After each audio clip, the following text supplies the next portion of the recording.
여러분 안녕하십니까? 위클리 서울입니다. 날이 풀리면서 거리에 폐지 수집 노인들이 부쩍 많아졌는데요. 차들이 쌩쌩 달리는 도로에서 무거운 손수레를 끌고 다니다 보니 교통사고의 무방비로 노출돼 있습니다. 손성혜 기자가 현장의 목소리를 들어봤습니다.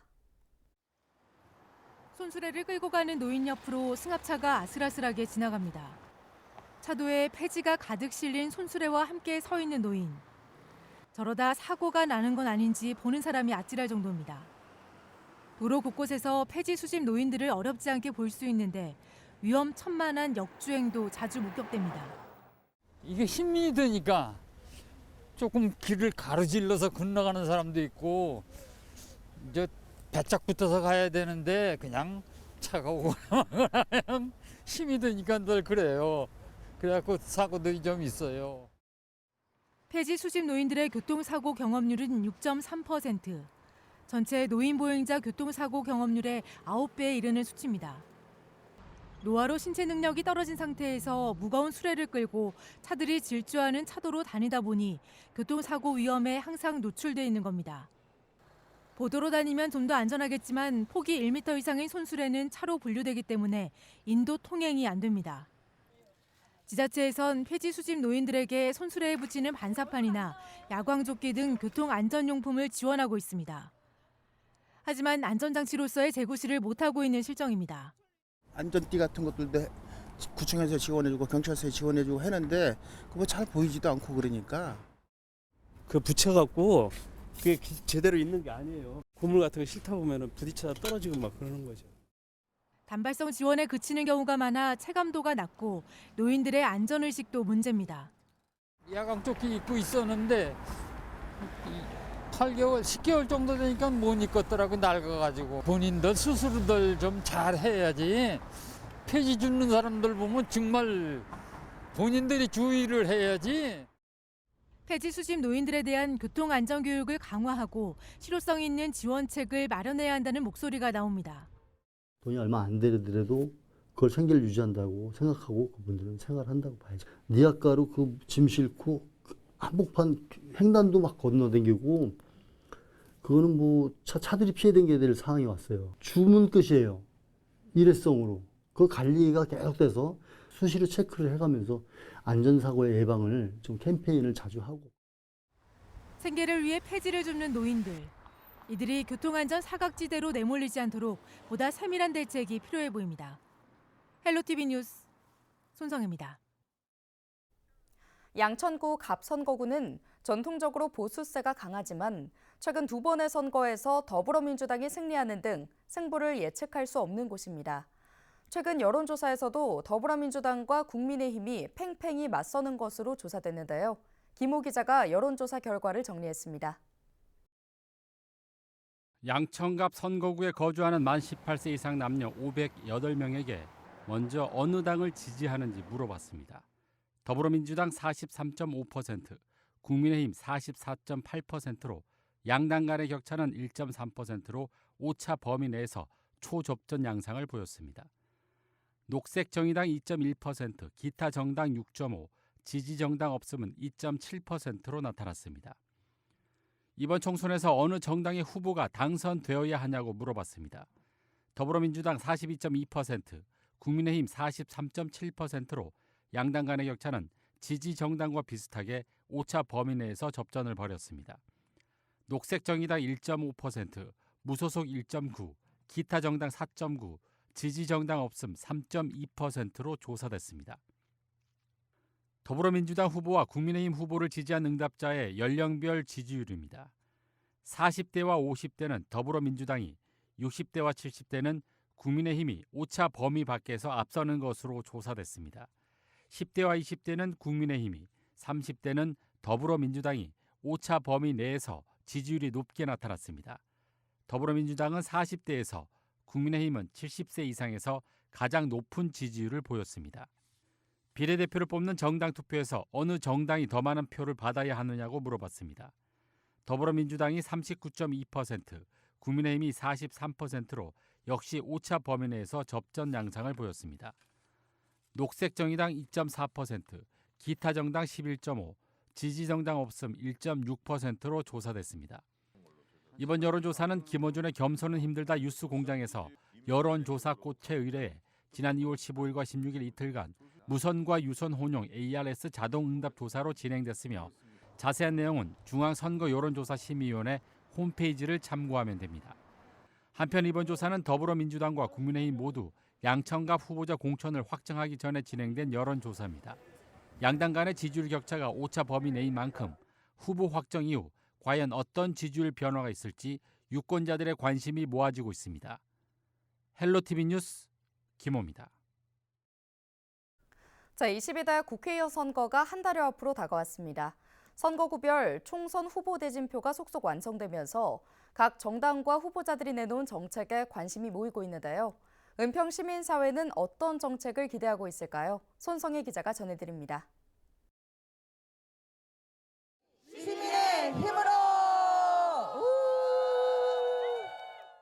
은평 지역 시민단체 활동가들이 한자리에 모였습니다. 이들은 정치인들을 향해 시민들의 목소리에 귀를 기울여달라고 주문했습니다. 은평 시민사회는 이 자리에서 기후위기, 경제위기, 불평등 위기 해결을 주제로 8개 분야별 총선 정책 요구안을 발표했습니다. 우리가 필요로 하는 필수 영역의 과제들을 제안하는 정책 제안으로 목소리를 담아서 해보자. 그리고 그것으로 후보의 질과 역량을 가늠하도록 해보자. 모두 다 안전하게 살 수 있는 생활 기반에 대한 목소리이기 때문에 자신 있게 좀 제안을 드리게 됐습니다. 먼저 노동 분야에선 비정규직 근로자 지원 활성화 특별법, 차별금지법 제정 등을 제안했습니다. 은평시민사회는 현행 비정규직법이 오히려 단기 계약직을 양산해 소득 양극화 현상이 심화되고 있다고 지적하고 있습니다. 폭염 등 기후 변화로 인한 재난이 증가하면서 기후위기 대응이 시급해졌습니다. 기후위기가 인류의 생존을 위협하는 현실이 되고 있는 상황. 은평시민사회는 기후위기 대응을 중요한 총선 과제로 꼽았습니다.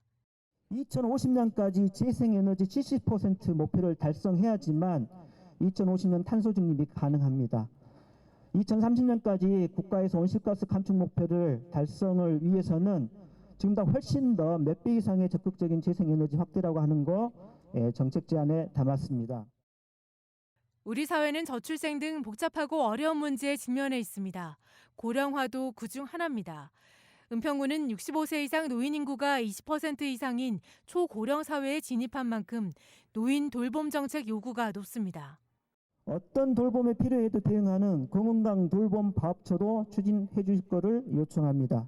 아플 때나 아프지 않을 때나 언제나 연결되는 한국형 주치의제도 도입을 강력하게 제안합니다. 자유롭게 휴식을 취하고 반려동물과 함께 산책할 수 있는 공간, 살기 좋은 도시의 필수 조건이 됐습니다. 은평시민사회는 혁신파크 부지에 이런 공간이 조성되기를 원한다며 혁신파크 대규모 복합개발계획 전면 수정을 요구하고 있습니다. 지역 일꾼으로서의 역할도 필요하다고 생각합니다. 서울 혁신파크 공간의 공공성 유지를 위한 노력을 해줄 것을 강력하게 요청합니다. 이외에 산림 생태계 보호를 위한 인공시설물 제안, 생태공간 보존을 위한 시민 참여기구 신설, 마을 공동체 관련 법 제정 등을 제시했습니다. 은평시민사회는 각 정당 후보자들에게 정책 제언서를 전달해 이번 총선에서 공약으로 채택할 것을 요구할 계획입니다.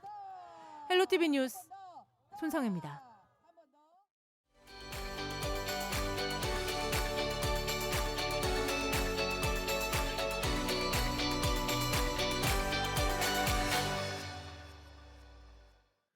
금품이나 식사를 대접해 선거법을 위반했다는 기사 간혹 접해보셨을 겁니다.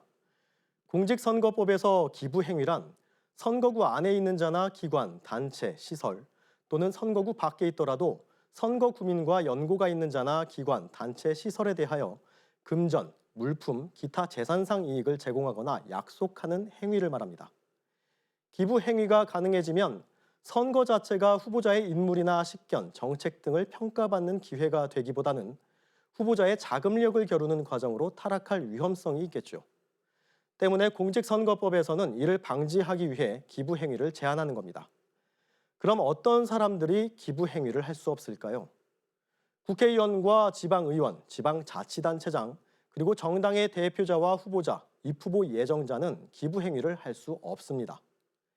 이에 더해 그들의 배우자 또한 선거에 관한 여부를 불문하고 일체의 기부 행위가 금지됩니다. 위반되는 기부 행위는 이렇습니다. 선거 구민의 행사에 금품이나 음식물을 제공하는 행위, 지역 경로당이나 노인정에 인사 명목으로 과일 등을 선물로 제공하는 행위, 설이나 추석 등 명절에 귀향 귀경 버스를 무료로 제공하거나 대합실 등에서 다과나 음료를 제공하는 행위, 모두 위반 사례에 해당합니다. 만약 선거법을 위반해 금품이나 물품을 제공한 사실이 적발되면 5년 이하 징역이나 1,000만 원 이하 벌금에 처해집니다.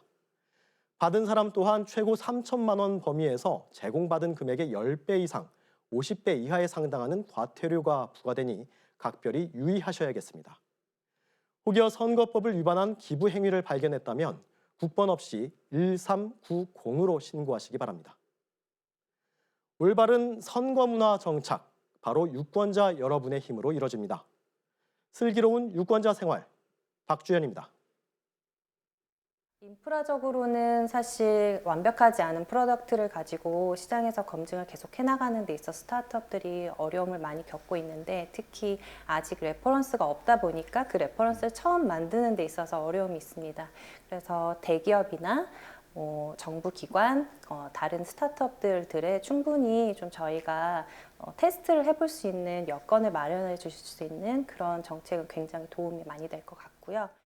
스타트업적으로 지원 정책들을 말씀드린 비용적인 부분에서 늘려가는 것이 필요하다고 생각을 하고요. 가장 그 부분이 크게 도움이 되고, 그리고 또 이제 단순한 뭔가 네트워킹 행사보다는 조금 더 각 스타트업들이 실제로 만들고 있는 제품에 대해서 조금 더 정보를 교류할 수 있는 그런 장들이 더 마련되면 더 스타트업들한테 도움이 될 거라고 생각을 합니다.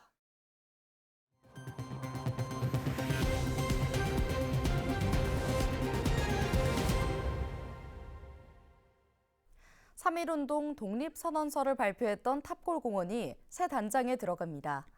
종로구가 탑골공원을 둘러싼 담장을 허물며 역사적인 명소를 시민들에게 개방하겠다며 문화재청의 건의에 승인을 받은 건데요. 다만 풀어야 할 숙제도 많습니다. 강혜진 기자가 취재했습니다. 3.1운동의 발상지이자 서울 최초의 근대식 공원 탑골공원입니다. 1919년 3월 1일 민족대표 33인의 이름으로 독립선언서를 낭독하며 3.1운동이 일어난 곳입니다. 지금의 탑골공원은 지난 1983년 파고다 공원 둘레 아케이트 철거 후 재정비됐고 1991년 사적 제354호로 지정됐습니다. 이 같은 문화유산의 역사적 가치를 제대로 알리겠다며 종로구가 탑골공원 성역화를 추진합니다. 기존의 성벽을 허물고 정비해 열린 공원으로 시민들에게 개방하는 겁니다. 이를 위해 지난해 불교와 천주교 등 민족 종교 협의회를 포함한 7대 종단이 함께 범국민추진위원회를 발족하고 민간인이 탑골공원 성역화에 협조토록 했습니다. 이 지역을 성역화한다는 것은 우리가 태어난 곳을 성역화한다는 뜻이기 때문에 우리 모두 정성을 모아서 이곳을 그야말로 민족의 성지로 발전시킵시다, 여러분. 종로구는 추진이 발족 후 지난 1년 동안 탑골공원 원형 복원을 문화재청에 제안했습니다. 현재 원형 모형에서 벗어난 공원 배치도를 1930년대 타원 모형으로 복원하고 공원을 재정비하겠다는 구상입니다. 여기에 428.86m의 담장을 단계적으로 정비하는 방안을 문화재청이 수용했습니다. 이 가운데 탑골공원 서측에 해당하는 담장 21m 구간의 정비가 시작됩니다. 3.1운동 근원지의 원형을 찾기 위한 문화재 발굴 조사를 위해 담장을 허물고 고증 작업에 들어가는 겁니다. 그러나 탑골공원 주변 정리가 문제입니다. 오랜 시간 이어진 노인 무료 급식에다 노숙인 등이 자리한 곳으로 전락해 이를 해결하기 위한 대책도 구청이 마련해야 하기 때문입니다. 이 주변에 청소 문제랄지 노점 문제랄지 이런 부분들을 종합적으로 지금 TF가 구성이 돼서 추진 중에 있고요. 특히 무료급식소 같은 경우에는 안국역 인근에 노인복지센터가 있습니다. 그쪽으로 우리 그 노인 어르신분들을 유도를 해서 좀 편안하게 식사가 될 수 있도록 그런 조치를 서울시하고 긴밀히 협의해가면서 지금 추진 중에 있습니다. 탑골공원 성역화 사업과 동시에 원각사지 10층 석탑과 공원 내 문화시설 정비도 함께 병행될 예정입니다. 종로구는 공원 내부 개선을 위해 예산 5억 원을 편성하는 등 지역 주민은 물론 탑골공원 이용객들에게 성역화 추진에 대한 공론화를 지속적으로 이어간다는 방침입니다. BTV 뉴스 강혜진입니다. 서울시가 김포공항의 명칭을 서울 김포공항으로 변경하고 국제선 노선을 확대하겠다고 밝힌 이후 항공기 소음 피해를 입고 있는 양천구 주민들의 반발이 거세지자 서울시가 확정된 바 없다는 입장을 밝혔습니다. 서울시는 김포공항 국제업무 노선 확대를 위해서는 국토교통부 훈령인 김포공항의 국제선 전세편 운영 규정에 개정이 필요하다고 밝혔습니다. 또 국토교통부의 최종 결정 전에 자치구 등 관계기관과 지역 주민의 의견을 충분히 반영해 결정하겠다고 덧붙였습니다. 서울시는 최근 서남권 대개조 구상 중 김포공항 국제선을 확대해 국제 기능을 강화하겠다고 밝힌 바 있습니다. 올해 서울의 아파트 입주 물량 3만 8천 가구가 공급될 것으로 보입니다. 서울시는 올해 3만 8천 가구, 내년에는 4만 8천 가구가 공급될 것으로 예측된 서울시 내 아파트 입주 전망을 서울시 홈페이지에 공개할 예정이라고 밝혔습니다. 올해 전망치는 지난해 11월 서울시가 예측한 물량인 2만 5천 가구보다 약 1만 3천 가구 늘어났는데요. 서울시는 당초 내년 1월로 예정됐던 강동구 둔촌 주공아파트가 입주 시기를 오는 11월로 앞당기는 등 일부 단지의 입주 예정 시기가 조정되면서 지난해 내놓았던 예측 물량과 다소 차이가 생겼다고 전했습니다. 올해 초 수도권 아파트 전세 거래량이 서울은 감소하고 경기 인천은 증가한 것으로 조사됐습니다. 부동산 R114가 국토교통부 실거래가 시스템의 전세 거래량을 분석한 결과 올해 1월 서울 아파트 전세 거래 건수는 총 11,699건으로 지난해 12월보다 11.6% 감소했습니다. 반면 경기도의 1월 전세 거래량은 17,467건으로 전월 대비 2.4% 증가했고 인천 역시 6.7% 늘었습니다. 뉴스 마칩니다. 고맙습니다.